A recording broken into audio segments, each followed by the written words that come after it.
Hello, everyone. For those who don't know me, I'm Kat. I'm a wife, a homeschool mom, and an avid reader. For everyone else, welcome back. We are over halfway through 2024, and I am really trying not to stress too much over my reading goals.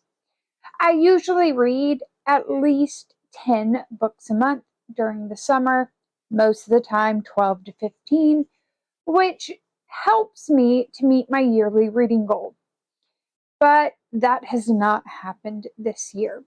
According to Storygraph, I am 5 books behind and trying not to let that cause any panic in me.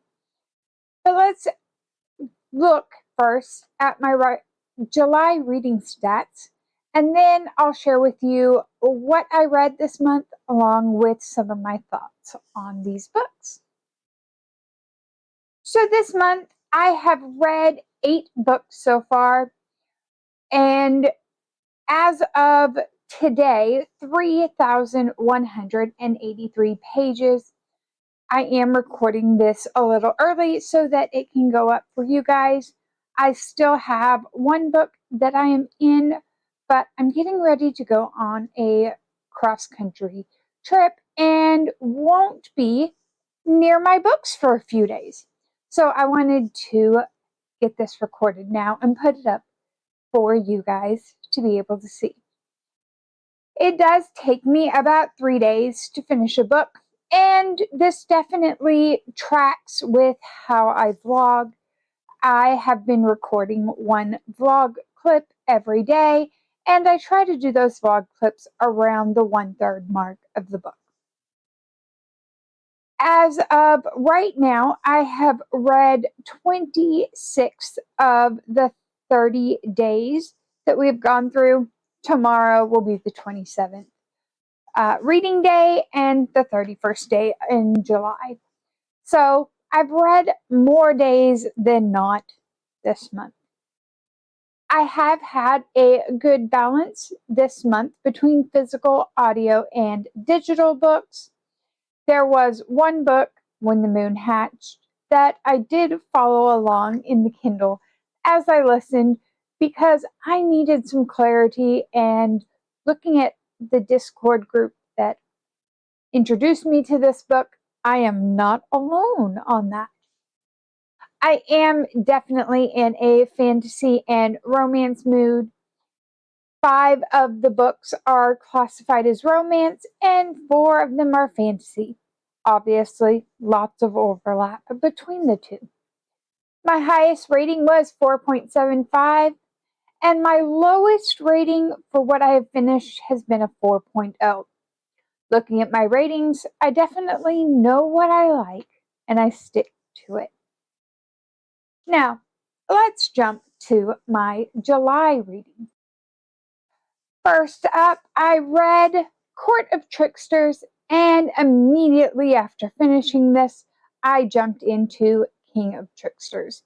I really enjoyed this duology. It is a duology with other books following other characters. So, like the series on Storygraph says it's like 5 books. But just Court and King of Tricksters can be left as a standalone duology. The characters were relatable and likable. It was well written, and the plot kept me engaged.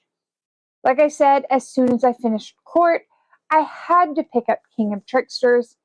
As for rating, I gave it 4 stars, gave both books 4 stars, and I would give the duology a 2.5 chili pepper rating.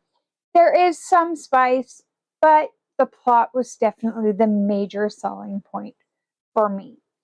The author does have a trigger warning or a content warning at the beginning of the book, so make sure that you check that out before you read the book. Next, I read The Marsh King's Daughter. This was an enjoyable, even if a little predictable, thriller. The part I enjoyed the most of the book was getting the main character's thoughts on being raised as the daughter of a kidnapper. The whole story is that a man kidnaps a woman and has a daughter with her, and this is the daughter's point of view. I did give it 4.25 stars, my second highest of the month.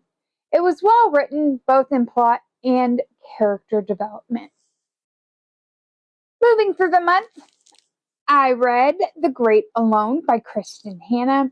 Originally, I gave this 4 stars, but now I'm starting to wonder if I should raise that a little because this book has stuck with me. Apparently, if I wasn't reading romance this month, I was reading these hard-hitting family dramas. The Great Alone deals with a daughter who is trying to figure out life while navigating her father's mental illness that comes from him serving in Vietnam.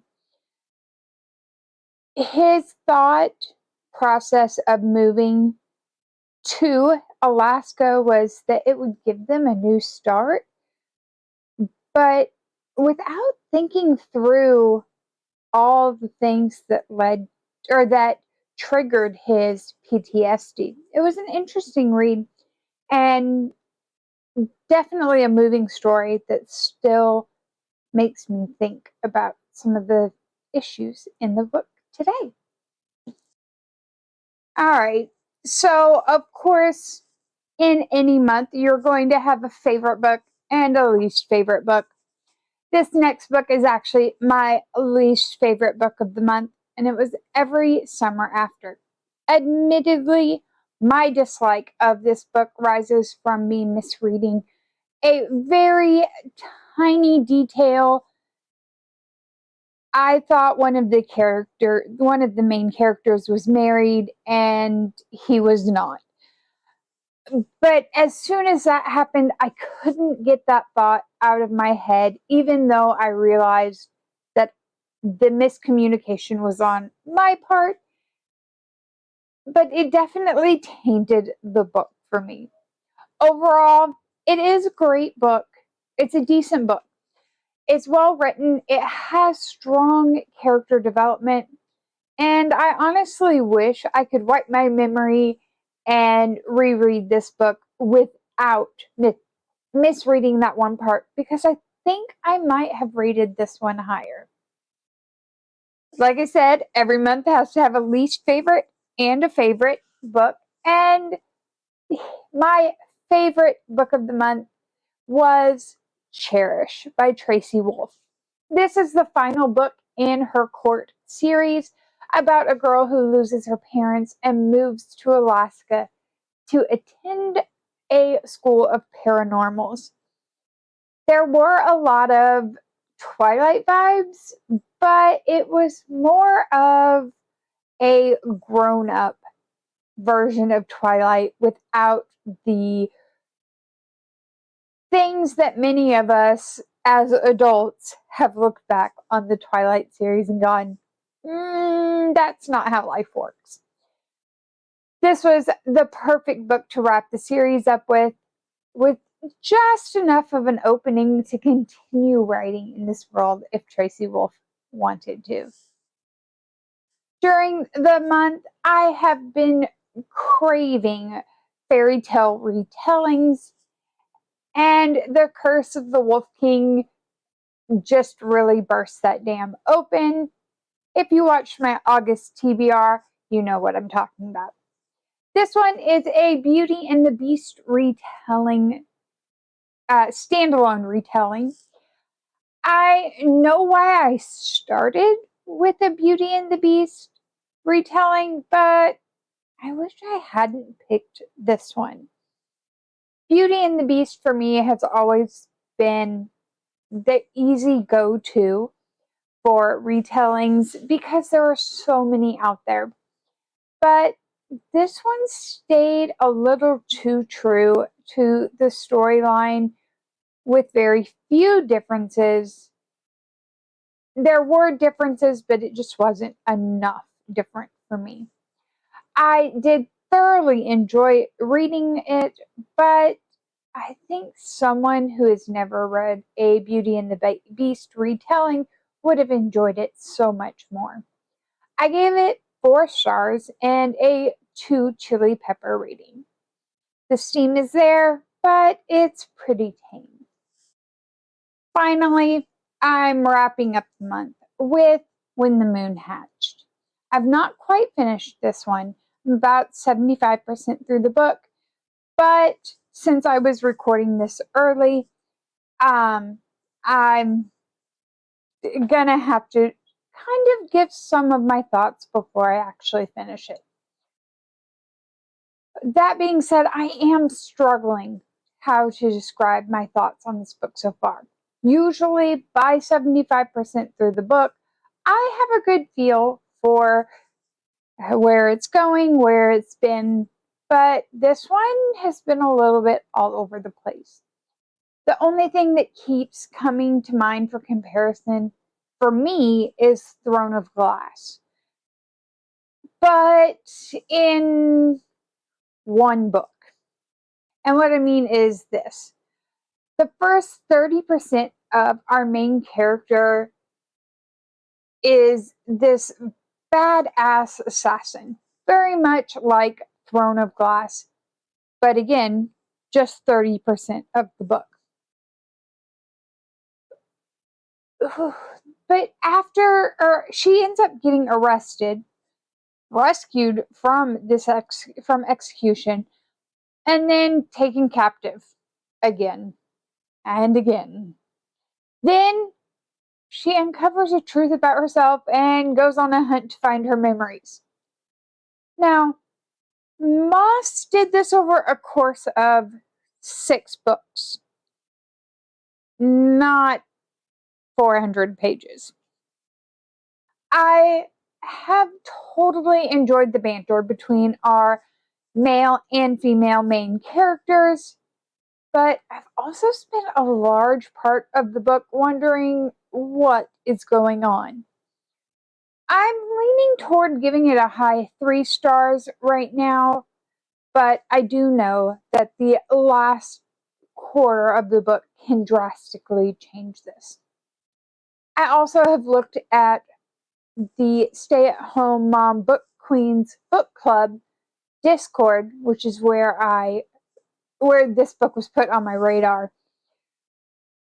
And I looked at their Discord, and it looks like this is going to be a trilogy, and this first book really leaves a lot of questions unanswered. So we'll just have to see how I end up feeling. I will recommend that if you are curious on my final thoughts on this, check out my end of July vlog. That will be coming out very soon. All right, so there you have my thoughts on my July reads. Overall, it was a decent reading month. Let me know in the comments if you agree with any of my feelings on these titles or disagree. Let's continue the conversation. Until next time, bye.